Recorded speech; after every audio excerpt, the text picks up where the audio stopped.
आपका मेरे चैनल में बहुत स्वागत है। सोमवार व्रत के बारे में आपको इसमें पूरी विधिवत जानकारी दी जाएगी कि सोमवार व्रत कैसे करना है, सोमवार व्रत में किन किन बातों का ख्याल रखना है और पूजन विधि क्या है, पूजन में क्या क्या सामग्री लगेगी, पूजन किस प्रकार सही तरीके से करना है।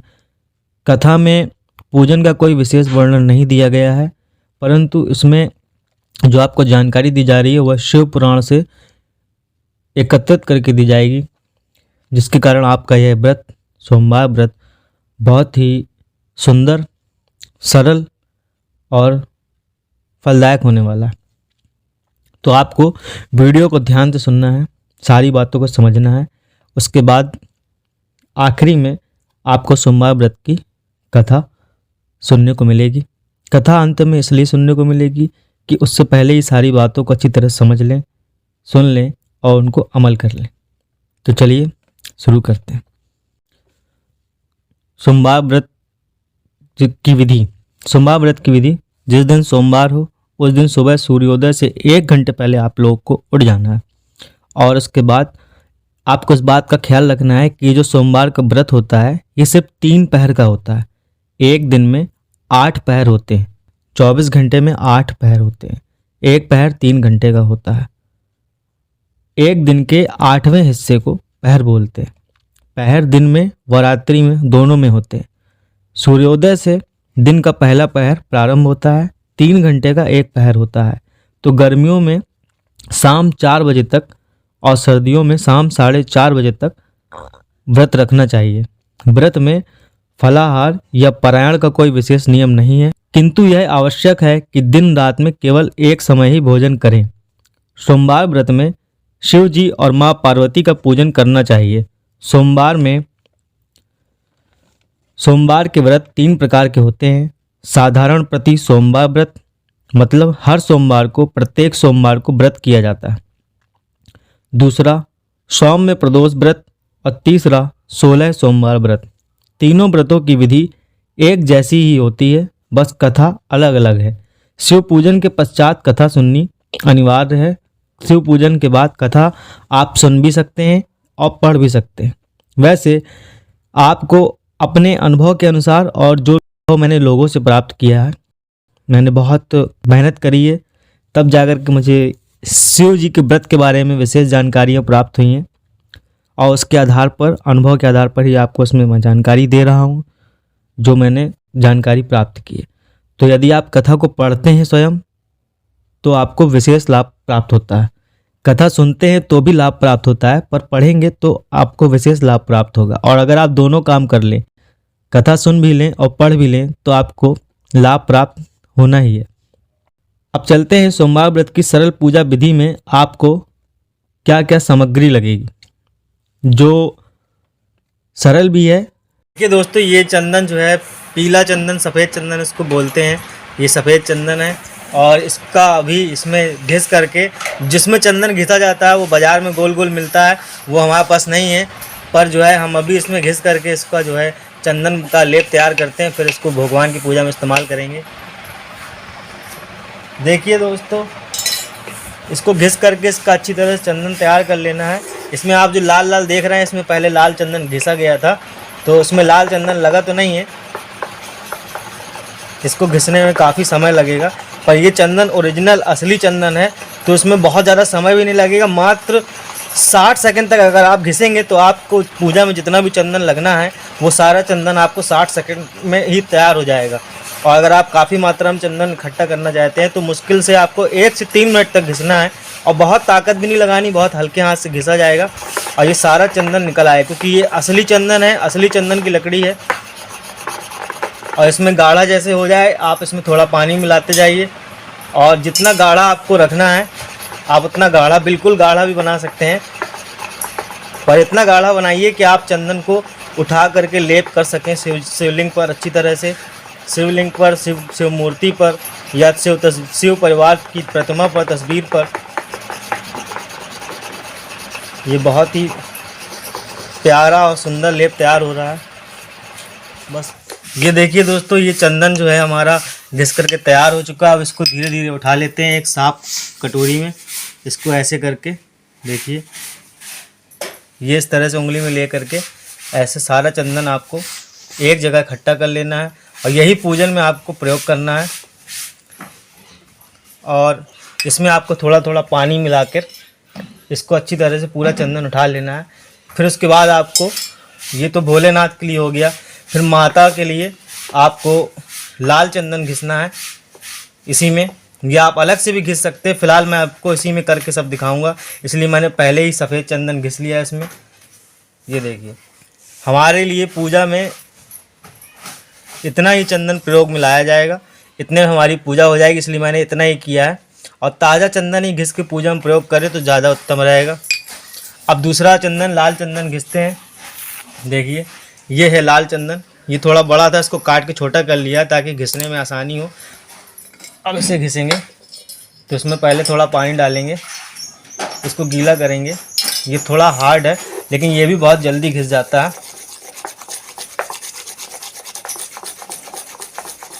ये भी असली चंदन है, ओरिजिनल, इसलिए ये तुरंत घिसता है, देर नहीं लगती इसको घिसने में। जो असली चंदन होता है वो खुशबू बहुत तेज़ होती है, उसमें घिसने में वो आसानी से घिसता है, उसमें बहुत ज़्यादा ताकत नहीं लगानी पड़ती। और उसका प्रयोग करने से ही पता चल जाता है। आप उसका चंदन का लेप तैयार करके अगर आप अपने पूरे माथे में लगाएंगे तो एक अजीब सी अनुभूति होगी आपको, अच्छी, बहुत शीतलता महसूस होगी आपको, और आपको मस्तिष्क में एक ऊर्जा का संचार महसूस होगा। पूरा घिस करके तैयार होने वाला, फिर इसे भी एक दूसरी कटोरी में उठा लेंगे और उठा करके इसको रख लेंगे। अगर आप ये सब इकट्ठा नहीं कर सकते हैं तो आप ये जल्दी सुबह उठ करके सब तैयार कर सकते हैं। अगर आपको ये तैयार नहीं कर पा रहे हैं तो आप इसको एक दिन पहले भी तैयार कर सकते हैं, क्योंकि एक दिन का चंदन पूजा में इस्तेमाल किया जा सकता है। वैसे ताज़ा करें तो ज़्यादा अच्छा रहेगा।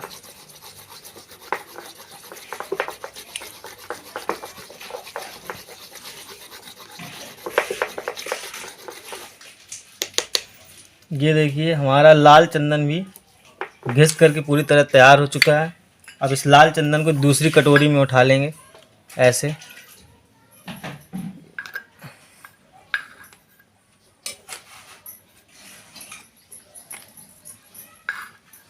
इस तरह से ये पूरा लाल चंदन उठा करके निकाल लेंगे। थोड़ा पानी इसमें डाल लेंगे और इसको अच्छी तरह से उठा लेंगे ताकि इसमें चंदन जो भी हो वो भी निकल आए, और बाकी थोड़ा बहुत तो रह ही जाएगा। अब देखिए, हमको पूजा में सिर्फ इतना ही चंदन इस्तेमाल करने के लिए प्रयोग में लाना है, इतने में हमारी पूजा हो जाएगी। और इन्हीं दोनों चंदन से गुलाब जल मिला करके अभी गंधोदक बनाकर भी आपको दिखाएंगे। गंधोदक कैसे बनाया जाता है, गंधोदक स्नान कैसे कराया जाता है, जो आपको कहीं भी जानने को नहीं मिलेगा। हमारे इस वीडियो में आपको सब जानकारी मिलेगी। चलिए अब आगे देखते हैं। अब देखिए, यहाँ पर ये दही है दोस्तों, ये ताज़ा दही है। दही गाय के दूध का घर में बना करके आप इस्तेमाल करें, या आपको कहीं मिल जाए तो अच्छी बात है। और इसको हमें ग्लास में डाल करके इसको दही को चम्मच से फेंट लेना है, क्योंकि घर में जो शिवलिंग है, ज़्यादातर घरों में छोटे शिवलिंग होते हैं, तो वो अच्छी तरह स्नान हो सके इसलिए इसको फेंट लेना है। जैसे हमने कर लिया इस तरह बना लेना है।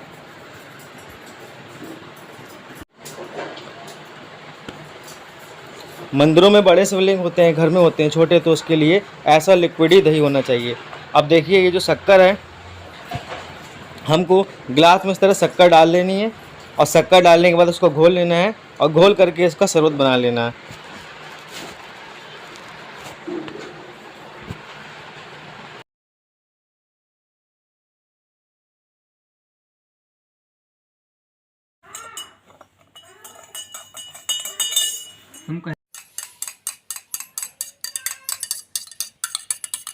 नीचे लाओ तो देखिए दोस्तों, इस तरह से आपको इसको घोल लेना है, घोल के इसका शरबत बना लेना है, उसको किनारे साइड में रख लेना है। ये सारा सामान आपको तैयार करके रख लेना है, एक एक इकट्ठा कर लेना है, क्योंकि पूजा में बीच में आपको उठना ना पड़े और सामान के लिए परेशान ना होना पड़े। अब आपको एक कटोरी ले लेनी है छोटी सी, और उस कटोरी में आपको आप चाहें ज़्यादा मात्रा में स्नान कराना चाहें शहद से तो आप सीसी से भी करा सकते हैं। आप किसी दोने में किसी पत्ते में डालकर करा सकते हैं। पत्ते का दोना बना लीजिए बर्तन जैसा, गिलास में करा सकते हैं। फ़िलहाल मैंने कटोरी में निकाल के रख लिया है।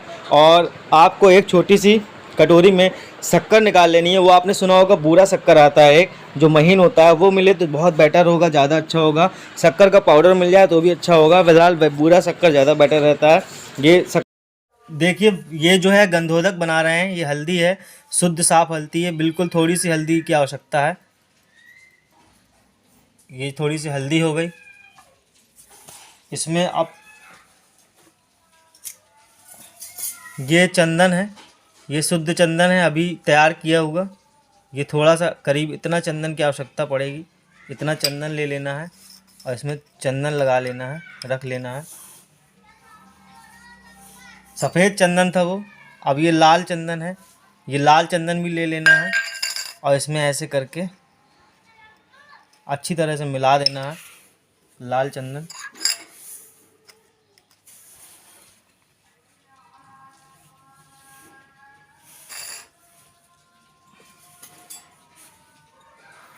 अब ये दूध है, ये शुद्ध गाय का शुद्ध दूध है। इसको इसमें मिला लेना है थोड़ा सा।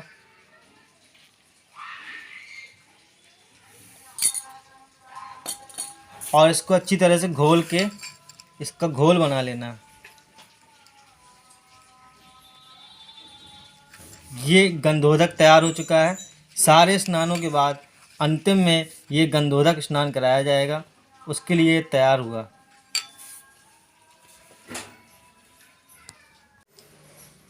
आपके घर में जो भी शिवलिंग हैं, छोटे हैं या बड़े शिवलिंग हैं, जैसे भी हैं, उनको अच्छी तरह से साफ़ करना है आपको। अगर आप पूजा कर चुके हैं तो साफ़ किया होगा आपने, पहले से ही नहीं किया होगा तो आप कर लीजिए अच्छी तरह से।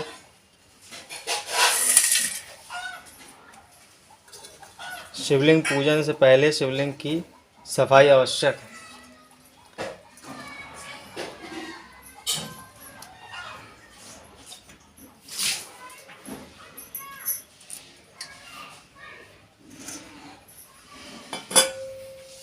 देखिए, इसके ऊपर हमने तसला है, इसके ऊपर जाली रख ली है। हम इसके ऊपर ईंटा भी रखा हुआ है। ईंटे पे रखकर स्नान कराएंगे। जाली में देखने में तो अच्छा लगेगा पर अच्छी तरह करते नहीं बनेगा। तो हमें इस पर नहीं जाना है कि देखने में अच्छा लग रहा है या दिखाने में अच्छा नहीं लग रहा है। हमको अपनी पूजा करनी है, भगवान को प्रसन्न करना है और हमको अच्छे से पूजा करनी है। तो ये देखिए, अब मैं जैसे भी बैठा हूँ तो उसके हिसाब से ये जो जगह है, ये पूर्व दिशा है, ये पश्चिम दिशा है, ये उत्तर दिशा है और ये दक्षिण दिशा है। आपको दक्षिण दिशा में बैठना है ताकि आपका जो मुख है वो उत्तर दिशा की तरफ रहे, या आप यहाँ बैठ सकते हैं पश्चिम दिशा में, आपका मुख पूर्व दिशा की तरफ रहना चाहिए। ऐसे ही शिवलिंग की पूजा की जाती है। जब भी आप कभी मंदिर में पूजा कर रहे हो या कहीं पर भी पूजा कर रहे हो, आप हमेशा शिवलिंग के इस तरफ बैठ सकते हैं या इस तरफ बैठ सकते हैं, या इधर भी बैठने का विधान है। अगर बहुत सारे लोग बैठकर पूजा कर रहे हैं तो फिर यहाँ से लेकर यहाँ तक घेरा बना के बैठा जा सकता है। पर यहाँ पर कभी भी बैठ करके शिवलिंग की पूजा न घर में की जाती है, न बाहर की जाती है, न मंदिर में की जाती है, कहीं पर भी नहीं की जाती, क्योंकि यहाँ पर शिवलिंग की पूजा करना मना है, निषेध है। बाकी शिवलिंग की पूजा हमेशा यहाँ पर बैठ के करनी चाहिए या तो यहाँ बैठ कर करनी चाहिए। और यदि बहुत सारे लोग एक साथ ग्रुप में पूजा कर रहे हैं तो फिर यहाँ पर भी बैठकर पूजा की जा सकती है। अब आगे आपको सामग्री दिखाते हैं, पूजा में क्या क्या सामग्री लगने वाली है, और फिर उसके बाद आपको पूजन करके दिखाते हैं किस प्रकार इन सभी सामग्रियों से पूजन करना है शिवलिंग का। देखिए दोस्तों, पूजन सामग्री में क्या क्या सामग्री लगने वाली है उसका मैं आपको संक्षेप में वर्णन कर देता हूँ।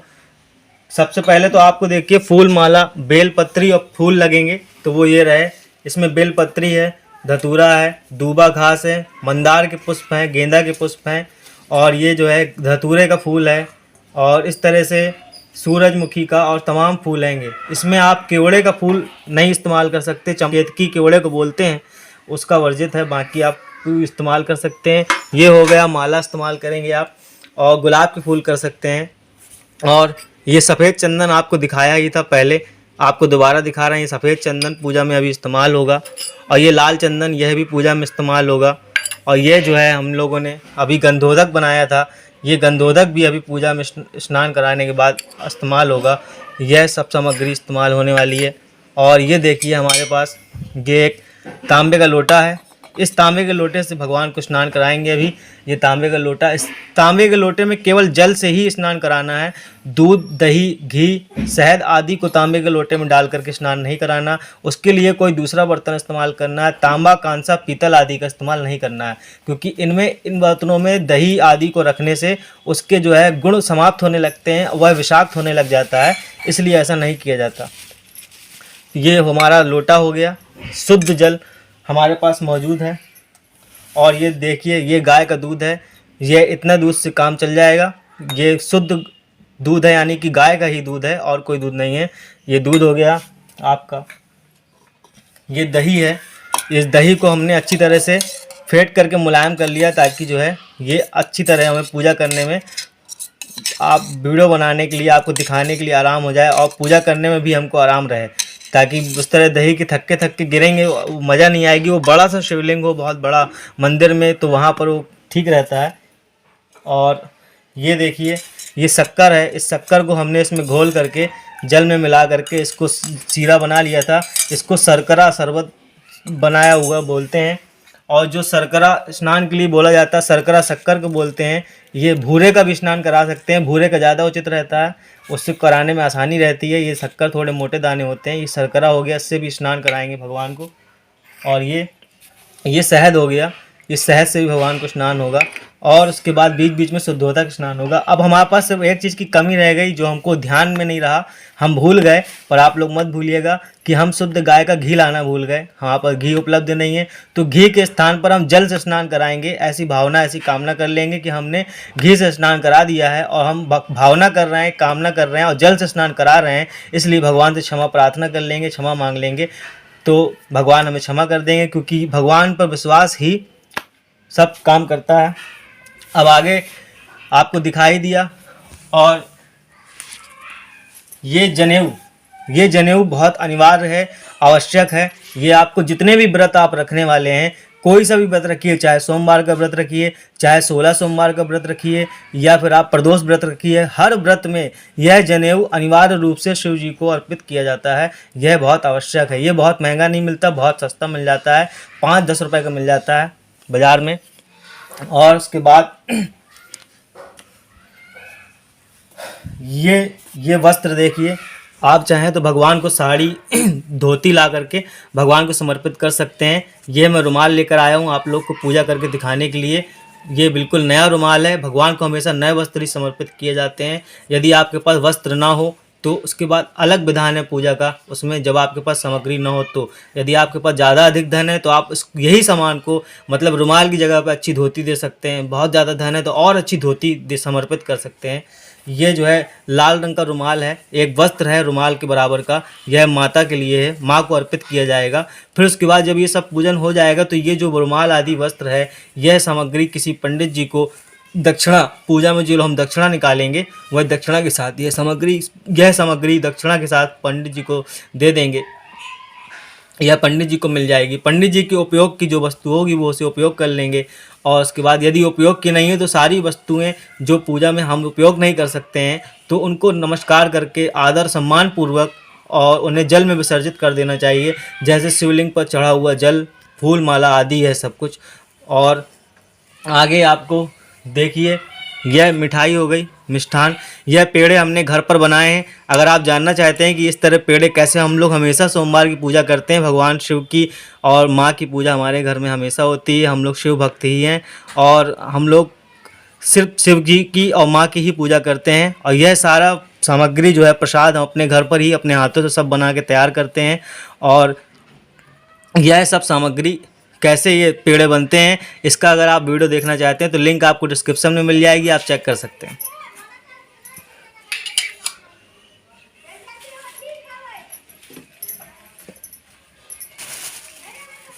और ये ऋतु फल है। ऋतु फल में आप ये जो है बेर हो गए, केले हो गए। ऋतु फल का मतलब वो होता है जो मौसमी फल होते हैं, उन्हें ऋतु फल कहते हैं। ये सब है, आप कुछ भी भगवान को समर्पित कर सकते हैं। अब चलिए आगे पूजन करके आपको दिखाते हैं कि किस प्रकार भगवान का पूजन करना है। तो सबसे पहले तो भगवान को शुद्ध जल से स्नान कराना है, उनको अच्छी तरह साफ करना है। फिर उसके बाद आगे स्नान कराने की प्रक्रिया होगी। और सारे पूजन करने से पहले हाथ जोड़ करके भगवान गणेश जी को नमस्कार करना है। और गणेश जी को नमस्कार करने के लिए आप ओम आदि गणेशाय नमः, ओम गणेशाय नमः बोल सकते हैं। फिर उसके बाद भगवान श्री कार्तिकेय जी को नमस्कार करना है। फिर उसके बाद आपको फिर उसके बाद आपको शिव जी के गणों को नमस्कार करना है। पहले गणेश जी को नमस्कार करना है, फिर कार्तिकेय जी को नमस्कार करना है, फिर शिव जी के गणों को नमस्कार करना है। गणों के आपको नाम पता नहीं है तो आप इतना कह सकते हैं कि हे शिव जी के गण, हम आपको नमस्कार करते हैं। जो शिव जी के गण शिव जी की सेवा में उपस्थित रहते हैं, सदा उनके साथ रहते हैं, उनको नमस्कार करते हैं। इतना आप बोल सकते हैं। उनके गणों के नाम हैं, पर आपको याद ना रहें या फिर ज़रूरी नहीं है कि आप उनके नाम लें। फिर उसके बाद आपको माँ भगवती को नमस्कार करना है, माता को नमस्कार करना है। फिर उसके बाद भगवान शिव जी को आपको नमस्कार करना है। उसके बाद आपको जल से भगवान की पूजा शुरू करनी है। तो अब आपको ये देख लेना है कि जल की शुरुआत कैसे करनी है। तो देख लीजिए, ये जो शिवलिंग है ये शक्ति शिवलिंग है। शिवलिंग दो प्रकार के होते हैं, एक विष्णु शिवलिंग होता है, एक शक्ति शिवलिंग होता है। जिस शिवलिंग के नीचे स्तंभ नहीं होता है वह शक्ति शिवलिंग कहलाता है। जैसा कि ये रखा हुआ है आपके सामने, इस शिवलिंग की पूजा हमेशा बैठ कर की जाती है। और जिस शिवलिंग के नीचे स्तंभ रहता है उस शिवलिंग को विष्णु शिवलिंग कहते हैं। उसकी पूजा हमेशा खड़े होकर की जाती है, चाहे वो मंदिर में हो या घर पर हो, ऐसी व्यवस्था बनाई जाती है। ये दो प्रकार के शिवलिंग होते हैं, चाहे वो स्वयंभू शिवलिंग हो, चाहे वो कैसा भी शिवलिंग हो, शिवलिंग दो प्रकार के ही होते हैं। अब इसके बाद ये जान लेते हैं, ये शिवलिंग में चरण माने जाते हैं। तो इस शिवलिंग में दोस्तों ये जो आप हिस्सा देख रहे हैं बायां वाला, ये श्री कार्तिकेय जी का हिस्सा है। और जो इस तरफ का दायां हिस्सा है ये इस भगवान श्री गणेश जी का हिस्सा है। यहाँ पर भगवान गणेश जी निवास करते हैं। ये बीच में माँ भगवती श्री अशोक सुंदरी जी निवास करती हैं, जो शिव जी की पुत्री मानी गई हैं। और ये किनारे वाला जो हिस्सा आप देख रहे हैं इधर, ये चारों ओर ये माँ भगवती का निवास स्थान है। और जहाँ पर ये बूंदी वाला टीका लगा हुआ है, यहाँ पर शिव जी के गण निवास करते हैं। तो इस प्रकार शिवलिंग में शिव जी का पूरा परिवार निवास करता है। और बीच में स्वयं भगवान शिव जी स्वयंभू के रूप में विराजमान रहते हैं। इसके ऊपर जो जलाधारी रखी जाती है, आपने देखा होगा मिट्टी का, तांबे का एक लोटा रखा होता है, उसमें भगवान शिव जी की 5 पुत्रियां विराजमान रहती हैं। और इसीलिए आपने देखा होगा जब लोग पूजा करके निकलते हैं तो उसमें से थोड़ा सा जल लेकर के अपने ऊपर छिड़क लेते हैं, ऐसा करते हैं। तो सभी को प्रणाम कर लिया जाए। तो इसलिए शिव जी की पूजा कर लेने से समस्त शिव परिवार का पूजन हो जाता है। भगवान श्री गणेश जी का, श्री कार्तिकेय जी का, माँ का पूजन और शिव जी की समस्त पुत्रियों का पूजन भी हो जाता है। तो शिव जी का पूजन ही विशेष और उत्तम बताया गया है। भगवान गणेश जी को नमस्कार करते हैं। और यदि आप में से किसी के पूर्ण गुरु हैं, गुरु नहीं जी, किसी के पास अगर पूर्ण गुरु हैं तो आप अपने गुरुओं को नमस्कार कर सकते हैं, इष्ट को भी प्रणाम कर सकते हैं। तो सबसे पहले मैं अपने परम पूजनीय गुरुदेव जी को नमस्कार करता हूँ। फिर उसके बाद परम पूजनीय गुरुदेव बाबा जी को नमस्कार करने के बाद भगवान श्री गणेश जी को नमस्कार करता हूँ। और उसके बाद श्री कार्तिकेय जी को नमस्कार करता हूँ। और उसके बाद शिव जी के सभी गुणों को नमस्कार करता हूँ। और माँ भगवती आदि शक्ति जगत जननी जगदम्बा को नमस्कार करता हूँ। और भगवान शिव जी को नमस्कार करता हूँ। और पूजन शुरू करने से पहले अपने हृदय में भगवान शिव जी का ध्यान करता हूँ और माँ को नमस्कार करता हूँ। और पुनः से भगवान को नमस्कार कर पूजन शुरू करता हूँ। तो आपको जल ले लेना है, जल से लोटे को भर लेना है और इस पर थोड़ा थोड़ा जल डालना है। जल डालने की शुरुआत आपको भगवान के चरण कमलों से करनी है। और सबसे पहले आपको भगवान गणेश जी का नाम लेना है, ओम गणेशाय नमः, ओम। फिर उसके बाद श्री कार्तिकेय नमः। फिर उसके बाद आपको ओम अशोक सुंदरे नमः, बीच में थोड़ा सा जल छोड़ना है। फिर उसके बाद आपको ऐसे जल घुमाते हुए शिव जी के गणों को जल समर्पित करना है, ऐसे भावना करनी है आपको। और उसके बाद फिर देवी माँ का नाम स्मरण करना है, माँ भगवती को जल समर्पित कर रहे हैं। फिर उसके बाद धीरे धीरे सारा जल भगवान शिव को समर्पित कर रहे हैं, ऐसी कामना करना है। और उसके बाद ये जल समर्पित हो गया। अब आपको इस तरह जल समर्पित कर देने के बाद शिवलिंग में जो कुछ भी चंदन आदि लेप लगा हुआ है उसको जो है आपको हटाना है, उसको छुड़ाना है। तो आपको उसको धीरे धीरे हाथों से छुड़ाना है, रगड़ करके साफ़ करना है अच्छी तरह। यह साफ़ हो गया। अब आपको एक बार इसे फिर से साफ़ करना है, पर अब आप इसको साफ़ करने से पहले इसमें चंदन लेप करना पड़ेगा, उसके बाद ही इसको साफ़ किया जाएगा। तो इसमें आप थोड़ा चंदन लीजिए और इसमें चंदन लगा लीजिए अच्छी तरह से। और इसके बाद लोटे में जल ले लीजिए और उसके बाद इसको चंदन को अच्छी तरह से इसमें लेप कर लीजिए। जब इसमें अच्छी तरह चंदन आप लेप कर लें, शिवलिंग कितना भी बड़ा हो सकता है आपके घर में, छोटा हो सकता है, ये मैटर नहीं करता।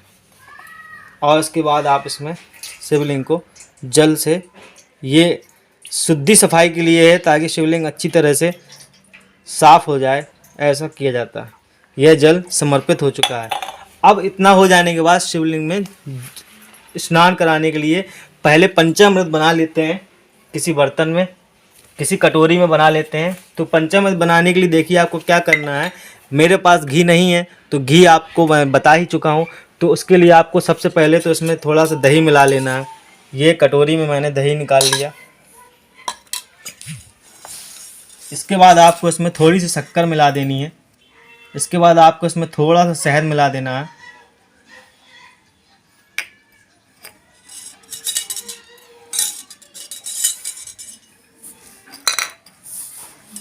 फिर आपको इसमें थोड़ा सा शक्कर का जो सीरा बनाया आपने वो आपको इसमें मिला लेना है। और आपको इसमें दूध मिला लेना है थोड़ा सा। और इस सब को मिलाने के बाद यदि आपके हाथ एकदम साफ और शुद्ध हैं तो आप इसको हाथ से ही घोल सकते हैं, वरना आप किसी चम्मच आदि से इसे घोल लीजिए। इस घोल को तैयार कर लीजिए। ये सारा घोल मिल करके एक साथ पंचामृत बन चुका है। ये आखिरी में स्नान होगा। पहले इन पांचों अमृत यानी कि जिन पंचामृत से आप स्नान कराना है, इनका अलग अलग स्नान होगा। वह कैसे होगा वह भी आपको दिखाते हैं। और इसमें सिर्फ घी मिलाना रह गया है, आप इसमें घी मिलाना ना भूलें। मैंने घी की जगह इसमें थोड़ा जल मिला दिया है। अब ये हमारा सब सामग्री तैयार हो चुकी। अब हम पूजन करना शुरू कर दें।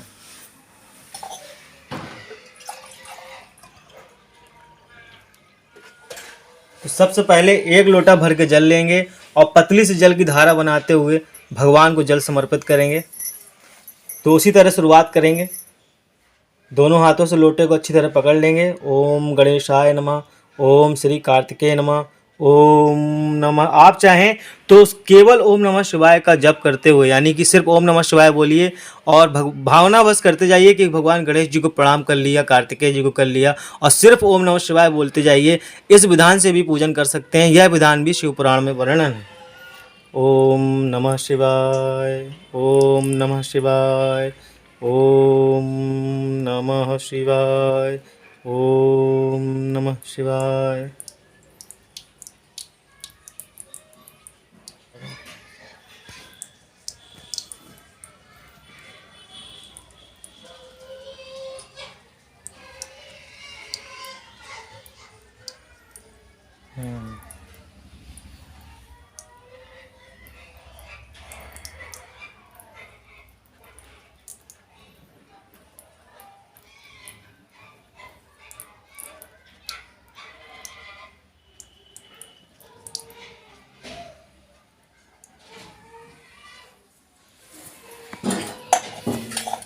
अब आपको जो लोटा आपने खाली कर दिया जल से भगवान को समर्पित करने के बाद आप हाथ जोड़ लीजिए, भगवान को नमस्कार कर लीजिए। हर स्नान कराने के बाद भगवान को आपको नमस्कार करना है। और बीच में जल का स्नान, यानी कि जो बीच में जल स्नान कराया जाता है वो शुद्धोदक स्नान कहलाता है, वो आपको जरूर कराना है। तो उसके लिए आप एक लोटे में वापस से जल भर के रख लीजिए। अब उसके बाद आप भगवान को सबसे पहले दूध से स्नान कराइए। तो आप दूध ले लीजिए और भगवान को स्नान कराना शुरू कीजिए। ओम नमः शिवाय, ओम नमः शिवाय, ओम नमः शिवाय, ओम नमः शिवाय, ओम नमः शिवाय, ओम नमः शिवाय, ओम नमः शिवाय, ओम नमः शिवाय, ओम नमः शिवाय, ओम नमः शिवाय, ओम नमः शिवाय, ओम नमः शिवाय। ये हो गया। अब आपको इसको बीच में जल से स्नान कराना है ऐसे। ये हो गया शुद्धोदक स्नान, इसे शुद्धोदक स्नान बोलते हैं। अब इसके बाद आपको भगवान को दही से स्नान कराना है। तो दही से स्नान कराने के लिए आपको दही निकाल लेना है और भगवान को दही समर्पित करना है। ओम नमः शिवाय, ओम नमः शिवाय, ओम नमः शिवाय, ओम नमः शिवाय, ओम नमः शिवाय, ओम नमः शिवाय, ओम नमः शिवाय, ओम नमः शिवाय, ओम नमः शिवाय, ओम नमः शिवाय, ओम नमः शिवाय, ओम नमः शिवाय। दधि स्नानं समर्पयामि। आप इसमें थोड़ा सा जल मिला करके वापस से इस दही को स्नान करा सकते हैं, क्योंकि इसमें अभी बहुत दही है। ओम दधि स्नानम उपरांते जलम शुद्धोदक स्नानम समर्पयामि। आपको इसमें हाथ से भी थोड़ा रगड़ना है, अच्छी तरह इसको रगड़ रगड़ के साफ करना है। ये शुद्धोदक स्नान है। इसको आप मंत्र बोलना चाहते हैं तो ओम शुद्धोदक स्नानम समर्पयामि ऐसे बोला जाता है।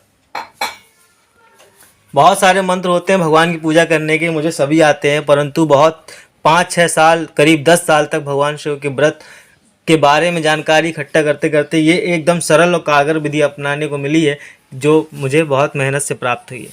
अब इसके बाद आपको भगवान को शहद से स्नान कराना है। ओम नमः शिवाय मधु स्नानम समर्पयामि। ओम नमः शिवाय। ओम नमः शिवाय। ओम नमः शिवाय। ओम नमः शिवाय। ओम नमः शिवाय। ओम नमः शिवाय। ओम नमः शिवाय। मधु स्नानं समर्पयामि।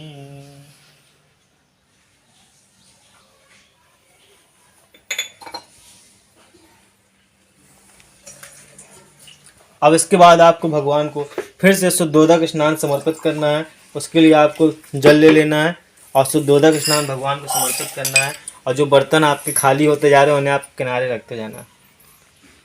ओम शुद्धोदक स्नानम समर्पयामि।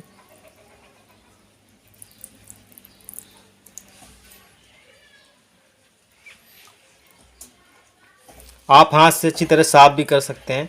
ये जो ईंटा जिसके ऊपर हमने शिवलिंग रखे हुए हैं वो थोड़ा सा हिल रहा है, जिसकी वजह से शिवलिंग सरक जाते हैं। मैं अच्छे से इन्हें रख नहीं पाया हूँ। अभी मैं बीच में इसको अच्छे से रख लूँगा, ताकि स्नान कराने में अभी काफ़ी स्नान कराना बाकी है, अच्छी तरह साफ करने में आसानी हो।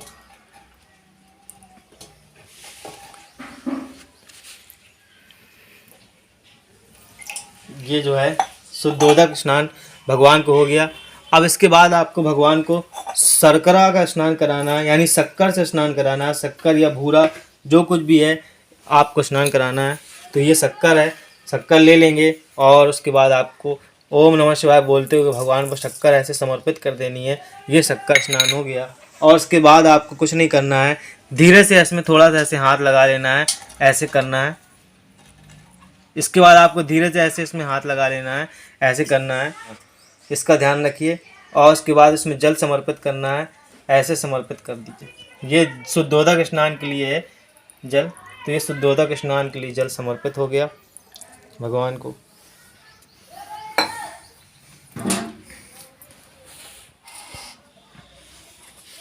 अब इसके बाद जो है ये जो शर्करा जल है, शरबत जो बनाया था, उससे भगवान को स्नान कराना है। तो उसके लिए ओम नमः शिवाय का जाप करते हुए भगवान को स्नान कराएंगे। ओम नमः शिवाय। ओम नमः शिवाय। ओम नमः शिवाय। ओम नमः शिवाय। ओम नमः शिवाय। ओम नमः शिवाय। शर्करा जलम समर्पयामि। स्नानं समर्पयामि। शुद्धोदक स्नानं समर्पयामि। ओम नमः शिवाय। ओम नमः शिवाय। ओम नमः शिवाय। ओम नमः शिवाय। अब इतने सारे स्नान सब हो जाने के बाद भगवान को जो आपने पंचामृत बनाया है उस पंचामृत से आपको स्नान कराना है। ये पंचामृत जो हमने तैयार किया था, इसमें 5 अमृत थे, इसमें आपको भगवान को स्नान कराना है। तो ये इसको अच्छी तरह आप चाहें तो चम्मच से और अच्छी तरह घोल सकते हैं, और भगवान को इसे भी समर्पित करना है आपको। ओम नमः शिवाय। पंचामृत स्नानम समर्पयामि। ओम नमः शिवाय। अब इसके बाद आपको शुद्धोदक स्नान के लिए भगवान को पुनः से जल समर्पित करना है। ओम नमः शिवाय। शुद्धोदक स्नानम समर्पयामि। ऐसे भगवान को शुद्धोदक स्नान समर्पित कर दिया। अब इसके बाद आपको, यदि आपके पास गाय का शुद्ध घी है तो आपको भगवान को स्नान कराना है। यदि आपके पास गाय का शुद्ध घी नहीं है तो आपको स्नान नहीं कराना। आप चाहें तो जल से स्नान करा सकते हैं भगवान को, और भगवान से क्षमा प्रार्थना कर लीजिए। तो मैं यहाँ पर भगवान को जल से स्नान कराता हूँ। ओम नमः शिवाय, ओम नमः शिवाय, ओम नमः शिवाय, ओम नमः शिवाय, ओम नमः शिवाय, ओम नमः शिवाय, ओम नमः शिवाय, ओम नमः शिवाय। जल की पतली सी धार बनानी है आपको और भगवान पर समर्पित करना है और पूरा आपकी दृष्टि भगवान पर, धारा पर होनी चाहिए और हृदय में, मन में भाव हो भगवान के प्रति और जल समर्पित करते हुए नमः शिवाय का मंत्र। अब इसके बाद इतना सब कुछ हो जाने के बाद भगवान को, आपको जो आपने गंधोदक तैयार किया था, आपको उस गंधोदक से भगवान को स्नान कराना है। तो उसके लिए आप तैयार किए हुए गंधोदक को ले लें और उसमें आपको अगर जल कम लग रहा हो तो थोड़ा जल और मिला लें। मुझे इसमें जल थोड़ा कम लग रहा था, मैंने इसमें जल और मिला लिया है। अब भगवान को मैं इसे समर्पित करता हूँ। ओम नमः शिवाय, गंधोदक स्नानम समर्पयामि। यह सब भगवान को समर्पित हो गया। अब इसके बाद पुनः से भगवान को शुद्धोदक स्नान समर्पित करता हूँ। ओम नमः शिवाय, शुद्धोदक स्नानम समर्पयामि। अब ये सारे स्नान हो जाने के बाद अंतिम में, आखिरी में 1 लोटा जल भगवान को समर्पित करना है। जल स्नान समर्पित करना है। आप गंगा जल मिला के भी कर सकते हैं, बारिश के जल से भी कर सकते हैं और ये जो जल है उसे भी कर सकते हैं। तो मैं कर रहा हूँ। ओम नमः शिवाय, ओम नमः शिवाय, ओम नमः शिवाय, ओम नमः शिवाय, ओम नमः शिवाय, ओम नमः शिवाय, ओम नमः शिवाय, ओम नमः शिवाय, ओम नमः शिवाय, ओम नमः शिवाय, ओम नमः शिवाय, ओम नमः शिवाय, ओम नमः शिवाय, ओम नमः शिवाय, ओम नमः शिवाय। जलम स्नानम समर्पयामि। इतना सब कुछ हो जाने के बाद अब एक साफ कपड़ा ले लीजिए और साफ कपड़े से भगवान को अच्छी तरह पोंछ लीजिए। तो उसके लिए मैं ये साफ कपड़ा ले चुका हूँ और भगवान को अच्छी तरह से इसमें पोंछ रहा हूँ। और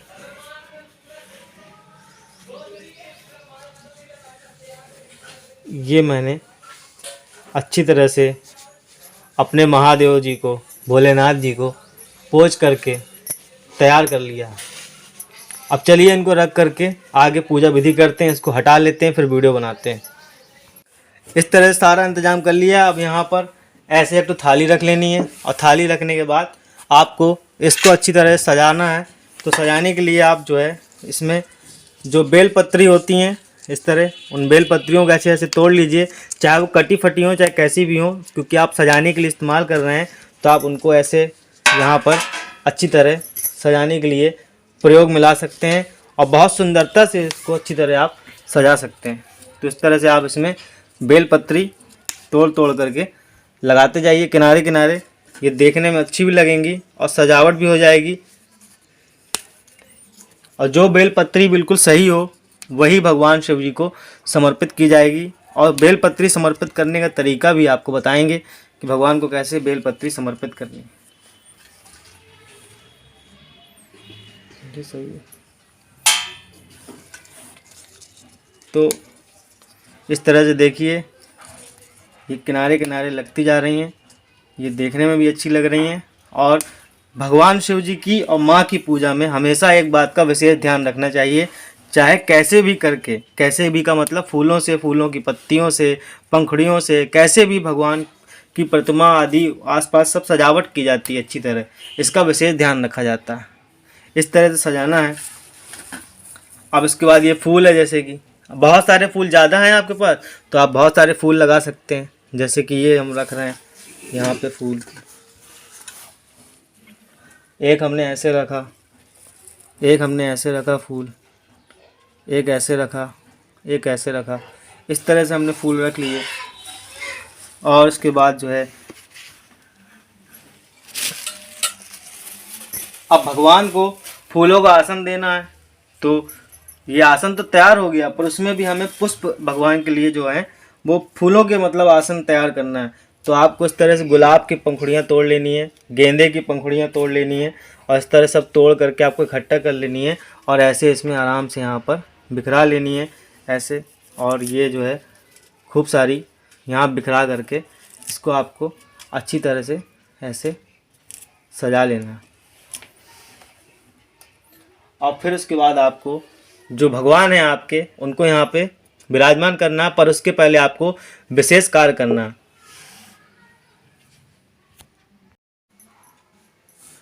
तो विशेष कार्य आपको ये करना है कि ये जो कोई सुगंधित तेल आपको इस्तेमाल करना है। तो सुगंधित तेल में चमेली का तेल होता है जो सुगंधित होता है, तो वो आप इस्तेमाल कर सकते हैं, इसमें भगवान को समर्पित कर सकते हैं। तो आपको थोड़ा सा तेल ले लेना है और उसके बाद ऐसे करके शिवलिंग पर यूँ अच्छी तरह से लगा लेना है।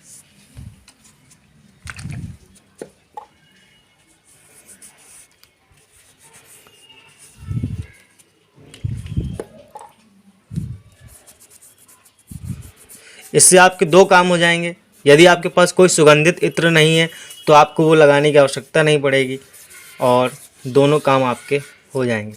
इस तरह से आपको अच्छी तरह लगा लेने के बाद फिर यदि आपके पास सुगंधित इत्र है तो आप उस इत्र को ले लीजिए और उसको अपनी उंगली में ऐसे अच्छी तरह से निकाल लीजिए। निकाल लेने के बाद उसे भी भगवान को अच्छी तरह से चरणों में, मस्तक पे और ऐसे समर्पित कर दीजिए। अब ये पूरी तरह से तैयार हो चुका है। यह गुलाब का इत्र बहुत सुंदर और बहुत बेहतरीन खुशबू का इत्र है जो हम हमेशा भगवान की पूजा में इस्तेमाल करते हैं। यह इत्र अब तैयार हो चुका है, लगकर भगवान हमारे तैयार हो गए हैं। अब हमारे भगवान विराजमान होने वाले हैं पूजन के लिए। तो उसके लिए आपको अब ये जो चंदन हमारा जो बचा हुआ है, इस चंदन को थोड़ा सूखने लगा है, इसमें थोड़ा सा 1-2 बूंद हम जल मिला लेते हैं और जल मिलाने के बाद इसको अच्छी तरह से घोल लेते हैं। और घोलने के बाद यह चंदन भगवान को समर्पित करते हैं। यह चंदन जो है ऐसा होता है कि ये दिखता नहीं है, आपको दिख रहा होगा, दिख नहीं, समझ में नहीं आ रहा होगा, इसलिए भगवान को लगने पर समझ में नहीं आ रहा। अभी हम यहाँ पर अष्टगंध का प्रयोग करेंगे, तब वो दिखेगी आपको, तब समझ में आएगा। तो इस तरह से हम यहाँ पर चंदन लगा लेते हैं। और इसके बाद माँ भगवती आदिशक्ति जगत जननी जगदम्बा जी को जो लाल चंदन है, लाल चंदन भी सूखने लगा है, इस पर थोड़ा सा जल मिला लेते हैं और इसको भी घोल करके अच्छी तरह से फिर उसके बाद यहाँ पर ऐसे एक बिंदी लगाते हैं और यहाँ पर थोड़ा सा चंदन लगा लेते हैं लाल, यहाँ माता का निवास होता है। और इसके बाद जो है यहाँ पर भी लगा देते हैं। यह भगवान को चंदन समर्पित हो चुका है। अब आपको हम दिखाते हैं अष्टगंध। भगवान को अष्टगंध लगाते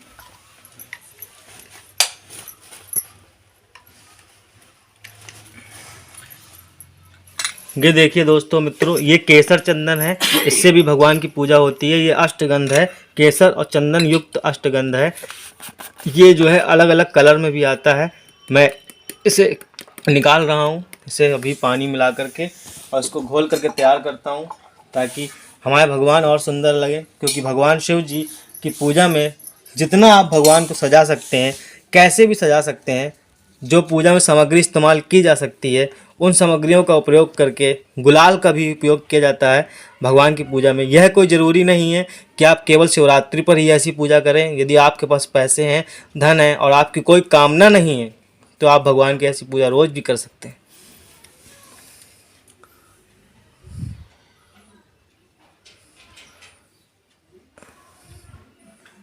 ऐसे भगवान को आप खूब अच्छी तरह से सजा लीजिए।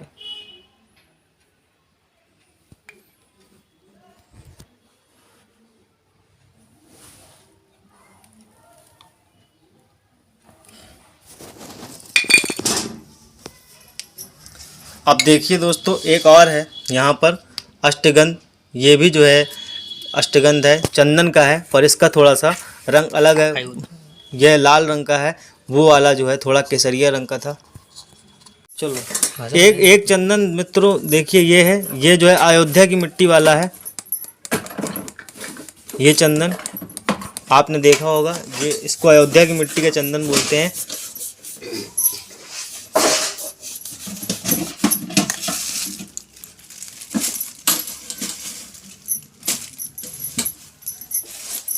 इसमें भी अब जल मिला करके इसको तैयार कर लेते हैं। वीडियो लंबा जरूर हो रहा है, पर इसमें आपको पूजा भगवान की विधि विधान से दिखाई जाएगी। और ये वीडियो उन्हीं लोगों के लिए है जो सच में भगवान की पूजा करना चाहते हैं। जो सिर्फ मनोरंजन के लिए देखना चाहते हैं तो वो तो मनोरंजन हो गया होगा उनका, तो देख कर जा सकते हैं।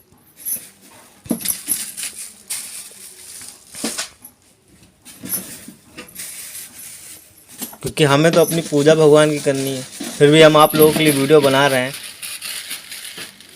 कि हमें सही जानकारी है भगवान का कैसे करना चाहिए। हमें पता लगाने में बहुत साल लग गए, तो हमें दूसरों को जानकारी देनी चाहिए। तो ये भी हमारा जो है तैयार हो चुका है, तो इसे भी भगवान को अच्छी तरह से लगा लीजिए। यह आवश्यक नहीं है कि आपने एक बार भगवान को त्रिपुंड लगा दिया तो आप दोबारा नहीं लगा सकते। जब तक आपकी संतुष्टि नहीं हो जाती, आप प्रसन्न नहीं हो जाते कि हाँ हमने अपने भगवान को बहुत अच्छी तरह से सजा लिया, हमारे भगवान आप बहुत सुंदर लग रहे हैं, तब तक आप भगवान को सजा सकते हैं। चाहे उसमें आपको कितना ही समय क्यों ना लगे, इस तरह से भगवान को अच्छी तरह सजा लीजिए।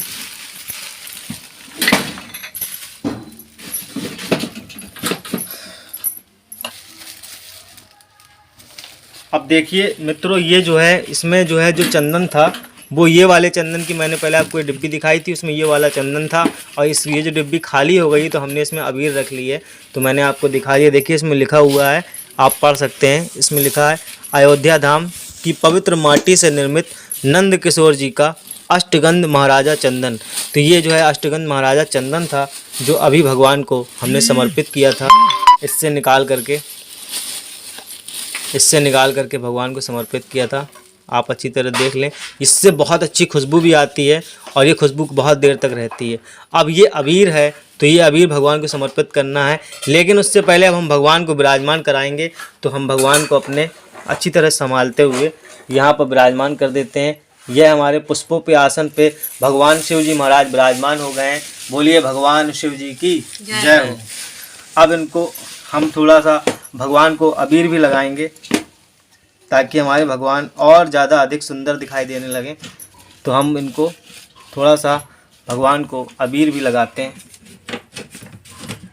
कुछ इस तरह से भगवान को अबीर से सजा लेते हैं और भगवान को थोड़ा ऐसे कर लेते हैं ताकि आपको अच्छी तरह दिखे, समझ में आए। और ऐसे थोड़ी थोड़ी अबीर सब जगह भगवान को अच्छी तरह समर्पित कर देते हैं।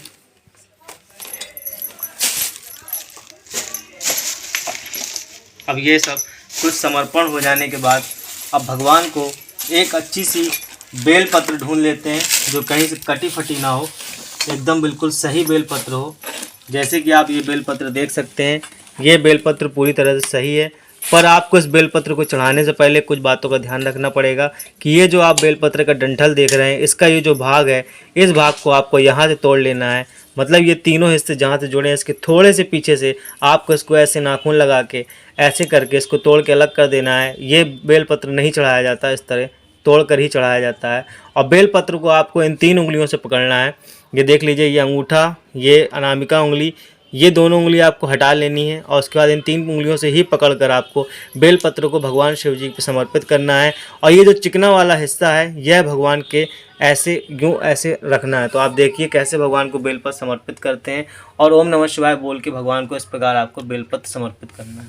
ओम नमः शिवाय। यह भगवान को बेलपत्र समर्पित हो चुका है। अब देखिए कितना सुंदर पुष्प है। यह पुष्प भी भगवान को समर्पित करते हैं, पर उससे पहले भगवान को धतूरा समर्पित करेंगे।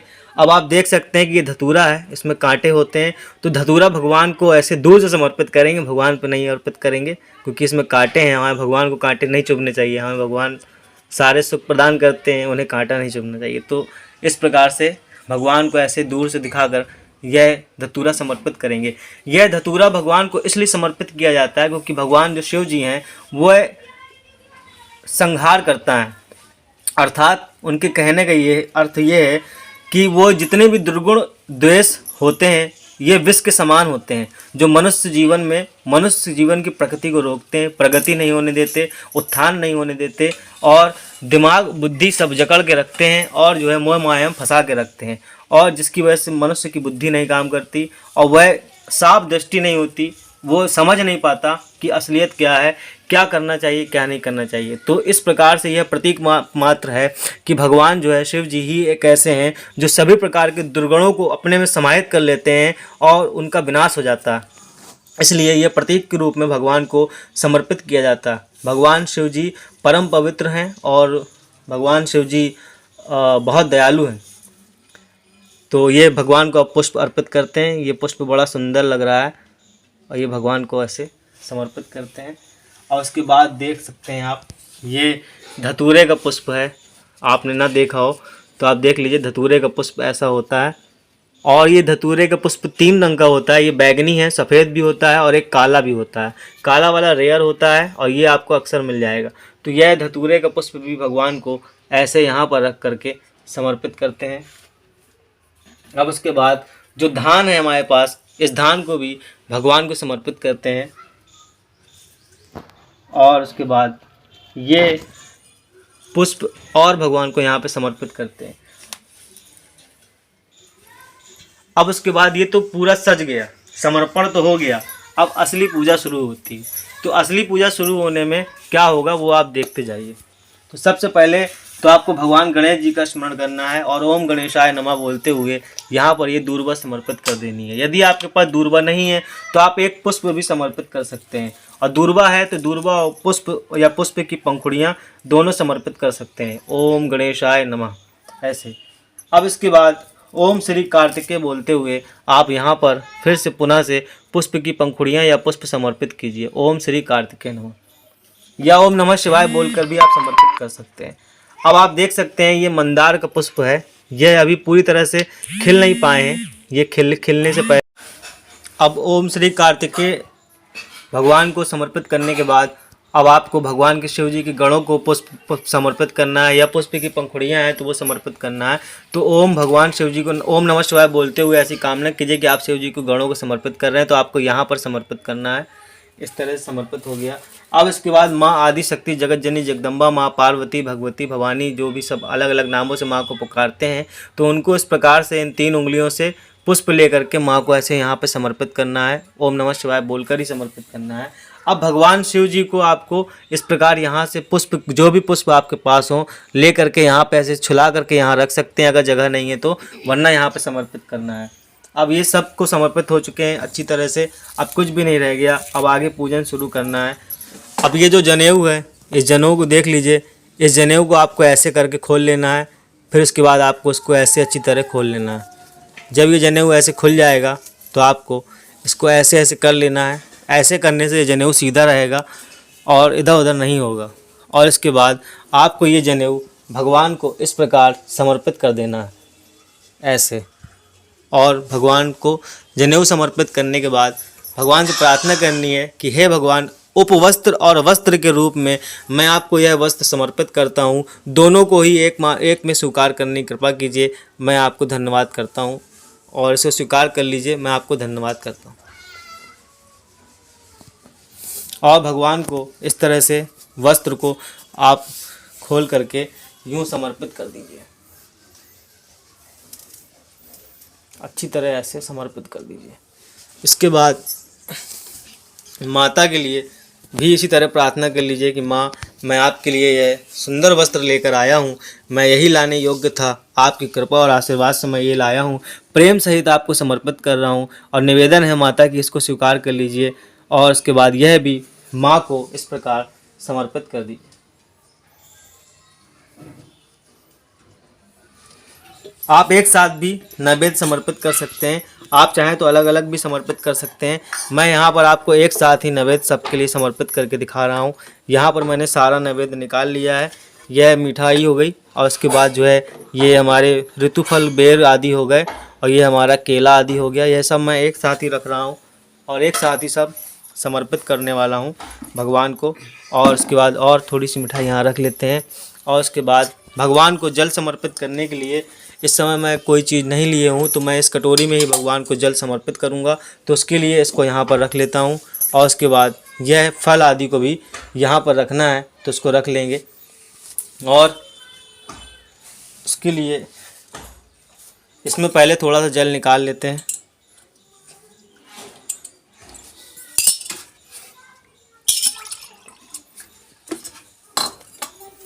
अब इसको दोनों हाथों में ले लेते हैं प्रसाद को, और आँख बंद करके भगवान श्री गणेश जी को प्रणाम करते हैं और भगवान शिव जी का हृदय में ध्यान करते हैं और माता भगवती भवानी जी को नमस्कार करते हैं, माँ पार्वती जी को, और पुनः से भगवान शिव जी को प्रणाम कर प्रार्थना करते हैं कि हे भगवान श्री गणेश जी, हे भगवान श्री कार्तिकेय जी, हे भगवान शिव जी, हे माता पार्वती जी, हे समस्त शिव परिवार, मेरा आपसे निवेदन है कि मैं आपके समक्ष यह मिठाई जो भी आप लेकर आए हैं उसका नाम लीजिए। लड्डू लाए हैं तो लड्डू बोलिए, मिठाई पेड़ा लाए हैं तो पेड़ा बोलिए, बर्फ़ी लाए हैं तो बर्फ़ी बोलिए। उसको मन में ही आपको बोलना है, एक एक चीज़ का विवरण देना है अच्छी तरह से, और बताना है कि आप क्या क्या उपलब्ध कर रहे हैं, भगवान के लिए लाए हैं। तो आप बताइए, जैसे मैं यहाँ पे केला लिए हुए हूँ, उसमें बेर हैं और उसमें मीठे पेड़े हैं, तो इसका विवरण देना है, मन में ही देना है कि मैं आपके लिए भगवान जो आपकी कृपा और आशीर्वाद से मैं लेकर आ सका वह मैं आपके समक्ष लेकर आया हूँ। इसमें 2 केले हैं जो मैं आपको समर्पित करता हूँ, इसमें कुछ बेर हैं जो मैं आपको समर्पित करता हूँ, और इसमें कुछ मीठे पेड़े हैं जो मैं भगवान आपको, आपके परिवार को समर्पित करता हूँ। और यह निवेदन करता हूँ कि इतना ही मेरे पास है और इसे ही स्वीकार करके मुझ पर प्रसन्न होइए, मुझे सद्बुद्धि दीजिए और मेरे परिवार सहित कल्याण कीजिए, और अपने शरण में मुझे सदा बनाए रखिए, मेरे परिवार को बनाए रखिए। मेरी यह कामना है। और आपकी जो विशेष मनोकामना है जिसके लिए आप भगवान का व्रत कर रहे हैं, वह मनोकामना भी कीजिए और प्रार्थना कीजिए कि भगवान उसे पूरी करें। और ऐसी प्रार्थना करने के बाद भगवान से प्रार्थना कीजिए कि मैं यह सब आपको समर्पित करता हूँ, अर्पित करता हूँ, इसको स्वीकार करें। मैं आपको बहुत सारा धन्यवाद करता हूँ, और इसको स्वीकार करने के लिए आपको बहुत सारा धन्यवाद करता हूँ, और इसे आप स्वीकार करें और भगवान के पास इसको आप ले जा करके ऐसे रख दीजिए और दोनों हाथ जोड़ के नमस्कार कीजिए। फिर थोड़ा जल पहले निकाल के रख लीजिए। फिर किसी चम्मच से, आपके पास ऐसी आचमनी ना हो तो आप कोई चम्मच ले लीजिए, और उस चम्मच से भी आप कर सकते हैं। और उसके बाद 3 बार यहाँ से जल घुमाइए ओम नमः शिवाय बोलते हुए, और उसके बाद भगवान शिव जी और शिव परिवार का भावना करते हुए उनके लिए यह जल आचमन के लिए समर्पित कर दीजिए। भगवान ने नैवेद्य स्वीकार कर लिया है, अब उनको जल आचमन समर्पित कर रहे हैं। फिर पुनः से 3 बार ओम नमः शिवाय बोल करके पुनः से जल आचमन समर्पित कर दीजिए। फिर पुनः से अंतिम बार 3 बार ओम नमः शिवाय बोल के भगवान शिव जी और शिव परिवार का स्मरण करके उनके लिए जल यहाँ पे समर्पित कर दीजिए और दोनों हाथ जोड़ करके नमस्कार कर लीजिए। और उसके बाद आप थोड़े से चावल भगवान को ज़रूर समर्पित कीजिए। पुष्प हो तो समर्पित कीजिए, ना हो तो कोई आवश्यक नहीं है, पर चावल ज़रूर समर्पित कीजिए। ऐसे हाथों को जोड़ लीजिए और भगवान को प्रणाम करके उनसे क्षमा प्रार्थना कीजिए कि भगवान आपकी पूजा प्रार्थना आदि करने में मुझसे किसी भी तरह कोई भी गलतियाँ हो गई हों तो उसके लिए मुझे क्षमा कर दीजिए। मैं कुछ भी नहीं जानता, मैं अपनी जान जाने कितनी कामना, जो आपकी कामना भगवान को बताइए, जो परेशानियाँ हो बताइए, इनसे सबसे घबरा कर आपके शरण में आया हूँ, मुझे शरण लीजिए और मुझे आप अपना बना लीजिए, इतनी कृपा कीजिए। ऐसी भगवान से सुंदर प्रार्थना कीजिए और भगवान के चरणों में इसको समर्पित कर दीजिए और प्रार्थना कीजिए भगवान मैं यही आपको समर्पित कर सकता हूँ, आपकी कृपा और आशीर्वाद से मुझे अपनी कृपा और आशीर्वाद से भर दीजिए। और अब उसके बाद दक्षिणा, आपको पूजा में दक्षिणा निकाल करके अलग रख लेनी है किसी जगह पर, और वो दक्षिणा और ये जो वस्त्र और ये जनेऊ आदि हैं ये सब भगवान के आपको पूजा के बाद किसी ब्राह्मण देवता को समर्पित करने हैं, उनको देने हैं। और उसके बाद ये जो भी पूजन सामग्री है, फूल आदि हैं, इन्हें बाद में आपको किसी पवित्र नदी में ले जा करके विसर्जित करना है अच्छी तरह। तो अभी तो पूजन हो रहा है भगवान का। अब उसके बाद यह पूजन होने के पहले ही आपको एक चीज़ का ध्यान रखना है। सबसे पहले आपको यहाँ पर एक दीपक जला लेना है। यह पूजन आपको बाद में करना है, पहले आपको यहाँ दीपक जला लेना है। और दीपक ये चावल ले लीजिए कटोरी में, उसमें आप एक तो दीपक बना लीजिए, थोड़ा सा उसमें तेल निकाल लीजिए, इसमें आप एक तो अच्छी सी बत्ती निकाल के लगा लीजिए। बत्ती आप बना के भी लगा सकते हैं या बनी बनाई बत्ती है तो आप उसका भी प्रयोग कर सकते हैं।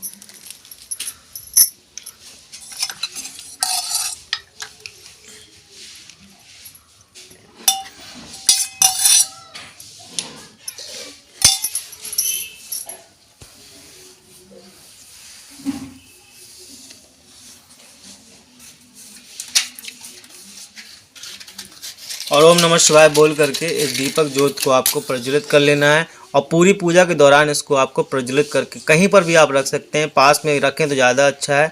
यदि आपको पास में रखने में कोई दिक्कत हो रही हो तो आप इसको थोड़ा दूर रख सकते हैं। मैं अभी इसको जब तक पूजा कर रहा हूँ तब तक के लिए मैं इसको यहाँ पर रख देता हूँ।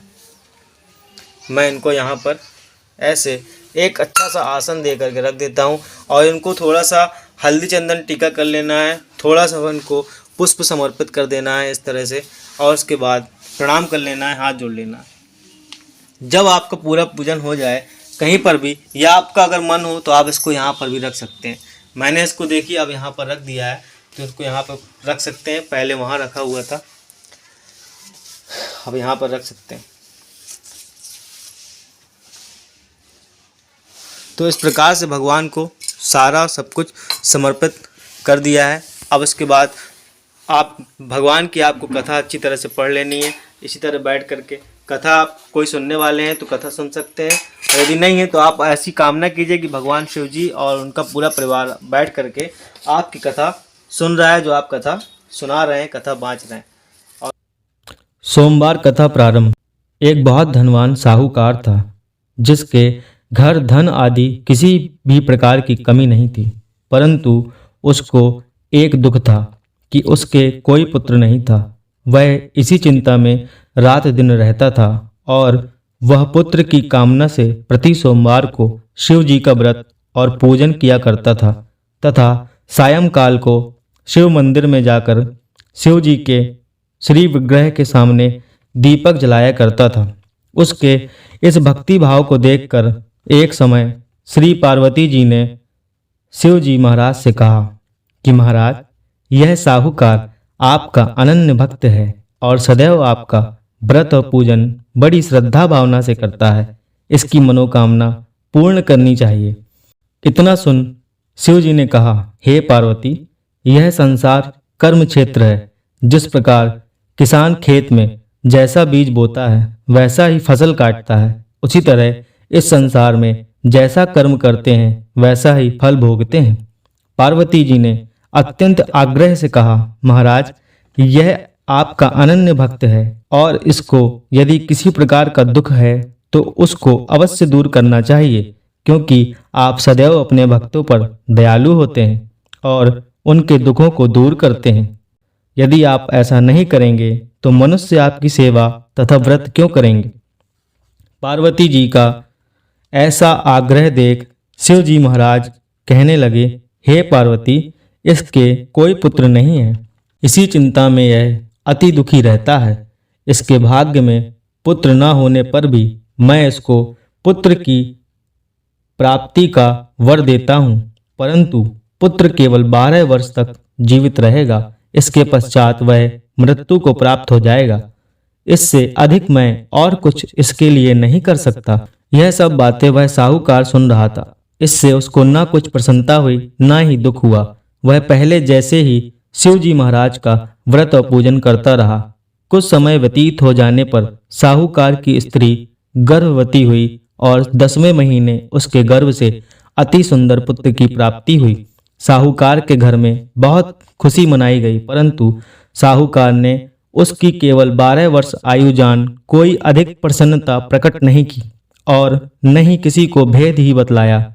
जब वह बालक 11 वर्ष का हो गया तो उस बालक की माता ने उसके पिता से विवाह आदि के लिए कहा, तो वह साहूकार कहने लगा कि अभी मैं उसका विवाह नहीं करूंगा, अपने पुत्र को काशी जी पढ़ने के लिए भेजूंगा।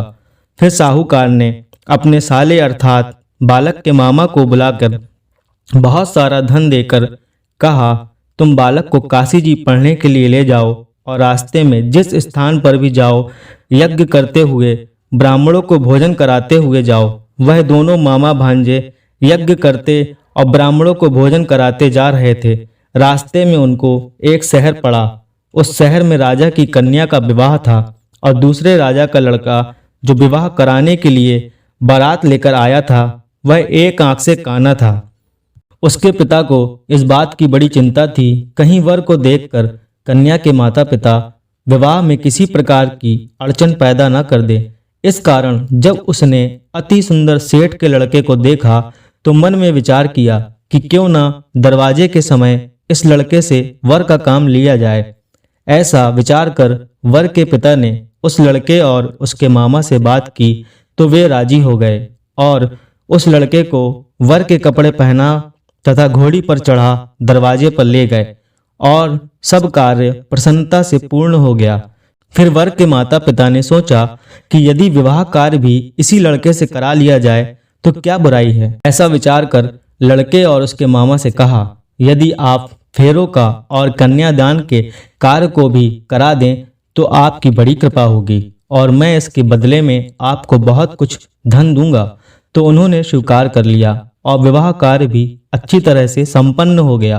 परंतु जिस समय लड़का जाने लगा तो उसने राजकुमारी की चुनरी के पल्ले पर लिख दिया कि तेरा विवाह तो मेरे साथ हुआ है, परंतु तुमको जिस राजकुमार के साथ भेजेंगे वह एक आंख से काना है और मैं काशी जी पढ़ने जा रहा हूँ। लड़के के जाने के पश्चात उस राजकुमारी ने जब अपनी चुनरी पर ऐसा लिखा हुआ पाया तो उसने राजकुमार के साथ जाने से मना कर दिया और कहा कि यह मेरा पति नहीं है, मेरा विवाह इसके साथ नहीं हुआ है, वह तो काशी जी पढ़ने गए हैं। राजकुमारी के माता पिता ने अपनी कन्या को विदा नहीं किया और बारात वापस चली गई। उधर सेठ का लड़का और उसका मामा काशी जी में पहुंच गए। वहां जाकर उन्होंने यज्ञ करना और लड़के ने पढ़ना शुरू कर दिया। जब लड़के की आयु 12 वर्ष की हो गई, उस दिन उन्होंने यज्ञ रखा था कि लड़के ने अपने मामा से कहा, मामा जी आज मेरी तबीयत कुछ ठीक नहीं है। मामा ने कहा, जाकर अंदर सो जाओ। लड़का अंदर जाकर सो गया और थोड़ी देर में उसके प्राण निकल गए। जब उसके मामा ने आकर देखा वह मुर्दा पड़ा है तो उसको बड़ा दुख हुआ और उसने सोचा कि अगर मैं अभी रोना पीटना मचा दूंगा तो यज्ञ का कार्य अधूरा रह जाएगा। अतः उसने जल्दी से यज्ञ का कार्य समाप्त कर ब्राह्मणों के जाने के बाद रोना पीटना आरंभ कर दिया। संयोगवश उसी समय शिव और पार्वती जी उधर से जा रहे थे। जब उन्होंने जोर जोर से रोने की आवाज सुनी तो पार्वती जी कहने लगी, महाराज कोई दुखिया रो रहा है, इसके कष्ट को दूर कीजिए। जब शिव और पार्वती जी ने पास जाकर देखा तो वहां एक लड़का मुर्दा पड़ा था। पार्वती जी बोली, महाराज यह तो उसी सेठ का लड़का है जो आपके वरदान से हुआ था। शिव जी कहने लगे, हे पार्वती, इसकी आयु इतनी ही थी सो वह भोग चुका। पार्वती जी ने कहा, हे महाराज इस बालक को और आयु दो, नहीं तो इसके माता पिता तड़प तड़प कर मर जाएंगे। पार्वती जी के बार बार आग्रह करने पर शिव जी ने उसको जीवन वरदान दे दिया और शिव जी महाराज की कृपा से लड़का जीवित हो गया। शिव पार्वती कैलाश पर्वत चले गए। तब वह लड़का और मामा उसी प्रकार यज्ञ करते हुए तथा ब्राह्मणों को भोजन कराते हुए अपने घर की ओर चल पड़े। रास्ते में उसी शहर में आए जहां उसका विवाह हुआ था। वहां पर आकर उन्होंने यज्ञ आरंभ कर दिया तो उस लड़के के ससुर ने उसको पहचान लिया और अपने महल में ले जाकर उसकी बड़ी खातिर की। साथ ही बहुत सी दास दासियों सहित आदर पूर्वक लड़की और जमाई को विदा किया। जब वह अपने शहर के निकट आए तो मामा ने कहा कि मैं पहले तुम्हारे घर जाकर खबर कर देता हूँ। जब उस लड़के का मामा घर पहुंचा तो लड़के के माता पिता घर की छत पर बैठे थे और यह प्रण कर रखा था कि यदि हमारा पुत्र सकुशल लौट आया तो हम राजी खुशी नीचे आ जाएंगे, नहीं तो छत से कूदकर प्राण त्याग देंगे। इतने पर उस लड़के के मामा ने आकर समाचार दिया कि आपका पुत्र आ गया है, तो उनको विश्वास नहीं आया। तब उसके मामा ने शपथ पूर्वक कहा कि आपका पुत्र अपनी स्त्री के साथ बहुत सारा धन साथ लेकर आया है। तो सेठ ने आनंद के साथ उसका स्वागत किया और बड़ी प्रसन्नता के साथ रहने लगे। इसी प्रकार जो कोई भी सोमवार के व्रत को धारण करता है अथवा इस कथा को पढ़ता है या सुनता है, उसकी समस्त मनोकामनाएं पूर्ण होती हैं। बोलो आशुतोष भगवान शिव की जय हो। माँ भगवती की जय हो। हर हर महादेव। आपको अगरबत्ती जलाने के लिए अगरबत्ती के लिए कोई स्टैंड रख लीजिए, ताकि जो अगरबत्ती का गुल है वो इधर उधर ना हो, और यदि होता भी है तो आप उसको अच्छी तरह से उठा लीजिएगा और उसको किसी गमले में या शुद्ध नदी में आप विसर्जित कीजिएगा। वो किसी के पैरों में नहीं आना चाहिए, क्योंकि ये बहुत पवित्र, भगवान शिव की पूजा बहुत पवित्र होती है, बहुत ज़्यादा परम शुद्ध पूजा होती है। इसलिए आपको अगरबत्ती जला लेनी है, 4-5 ठो अगरबत्ती या 2 ठो अगरबत्ती जो भी आपके पास हो, या धूप बत्ती हो, आप उसे जला लीजिए अच्छी तरह से। और उसके बाद जो है सारी अगरबत्ती जल गई हैं। अब खड़े होकर के या बैठे बैठे भी कर सकते हैं, क्योंकि शक्ति शिवलिंग है तो आप बैठे बैठे भी कर सकते हैं। ओम नमः शिवाय का जाप करते हुए भगवान को धूप से भावित कीजिए। ओम नमः शिवाय, ओम नमः शिवाय, ओम नमः शिवाय। ओम गणेशाय नमः, श्री कार्तिकेय नमः। ओम श्री शिव गणाधिपतये श्री शिव गण नमस्कार समर्पयामि, धूपम समर्पयामि। ओम श्री माँ भगवती आदिशक्ति जगज्जननी जगदम्बा जगदीश्वरी धूपम समर्पयामि। शिव जी धूपम समर्पयामि, शिव परिवारम धूपम समर्पयामि। ओम नमः शिवाय, ओम नमः शिवाय, ओम नमः शिवाय। इस प्रकार भगवान को धूप से भावित कीजिए और अगरबत्ती को या धूप जो भी है आप वहीं आसपास कहीं पर अच्छी तरह से लगा लीजिए, स्टैंड में अच्छी तरह से, और उसको कहीं भी रख सकते हैं आप।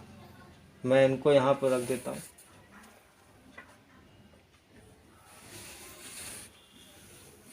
और भगवान की आप आरती उतार लीजिए। ओम नमः शिवाय, ओम नमः शिवाय ऐसे बोलते हुए आप भगवान की आरती पूरी उतार सकते हैं।